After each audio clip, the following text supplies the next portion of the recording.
Probably what got me into tennis was I had a facility close to home, and I played a lot of sports, so my mother pushed me into joining this local club. But the thing that attracted me in the beginning was probably that when I turned up at the club every night, there were people supervising and controlling the whole thing. So, you know, I got plenty of court time, and there was a hierarchy sort of system where you went on this court when you were beginning and you worked your way up, and I liked that because it gave you incentive to improve. So what I liked about tennis was it was well organised where I came from, and being an individual sport, you got out of it what you put in.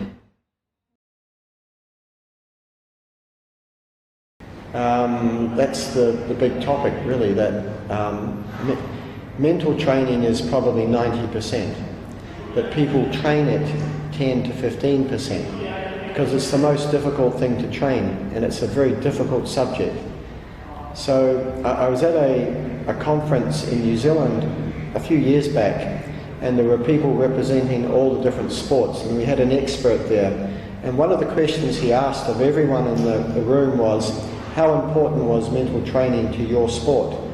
And everyone in the room said around about 95, 90%, 85%. Everybody was around there. But it was the second question which really embarrassed us all, because then he said, what amount of, or percentage of time do you devote to mental training?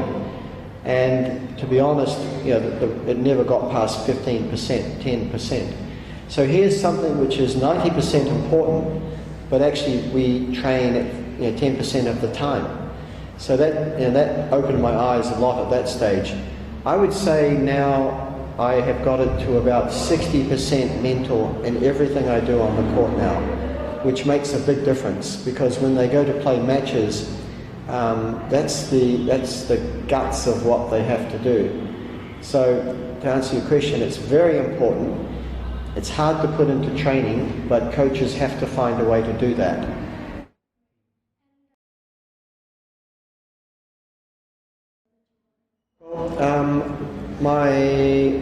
My connection with Assam goes all the way back to the early 90s, when I had a couple of players from Assam in the Britannia Arbitrage tennis scheme, and I got on very close with one of them, and they always used to say how great Assam was and all that. And I never got here, and yet I travelled all over India with the team.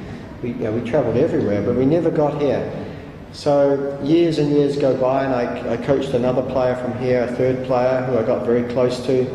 So it was always strange that I never ended up here. So it's been really nice to come here, and I've met a lot of old friends and parents of players, and it's been very nice.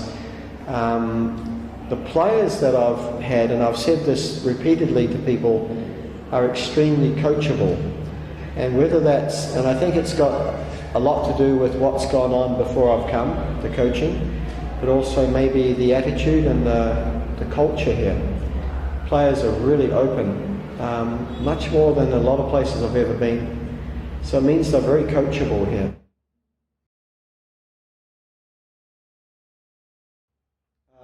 Not that important in the beginning, but later it is. Yeah, you'll find most of your top sports people, even if you look at the Olympics at the moment, they came out of sort of poorer backgrounds, so they had to do a lot before they ever got sponsorship. And India is not great for sports sponsorship. But having said that, a lot of the other countries are also doing more at the grassroots. It's not sponsorship, but it's funding. So, funding is really important, but in the beginning, the great athletes will come up.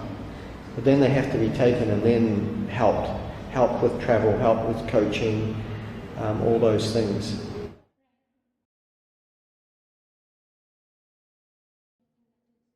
It seems like they come up to a certain level and the infrastructure's not there, and they have to take the safe option, which is academic or work related.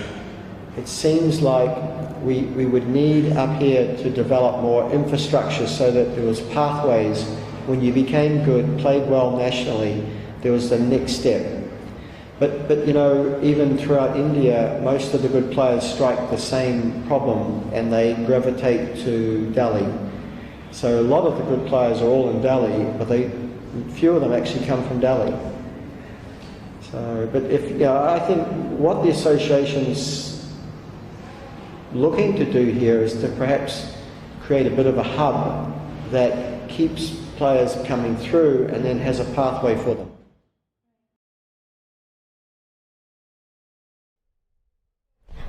The experience at this camp has been really good because he's teaching us a lot of new things with our technique, especially focusing on our technique and our mental strength. So we've learned a lot of stuff. We've done a lot of technical adjustments in our game, and we've been taught a lot of theories that he has. So it's been a really wonderful experience, and really it has taught us a lot. This Paul sir have taught us, have improved our technique. He has improved our fitness. He has tried to look after each and every one, and we have came to learn a lot from it.